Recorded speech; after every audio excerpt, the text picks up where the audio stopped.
Hello, আসসালামু আলাইকুম। কেমন আছেন সবাই? আশা করি ভালো আছেন।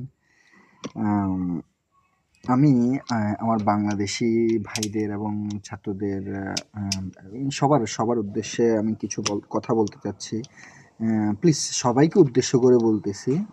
আপনারা কেউ আম এই যে মনে করেন দেশে এই এত ঝামেলা হচ্ছে বা এত কিছু হচ্ছে, অনেকজন ভাঙচুর করতেছে, আগুন লাগাচ্ছে, করতেছে, মানে লুটপাট করতেছে। প্লিজ সবাইকে উদ্দেশ্য করে বলতেছি, প্লিজ হাত জোড় করে বলতেছি আপনাদেরকে, আপনারা কেউ এমন কোনো কাজ করিয়েন না যেটা আমাদের বাংলাদেশের মান সম্মান কমে যাবে।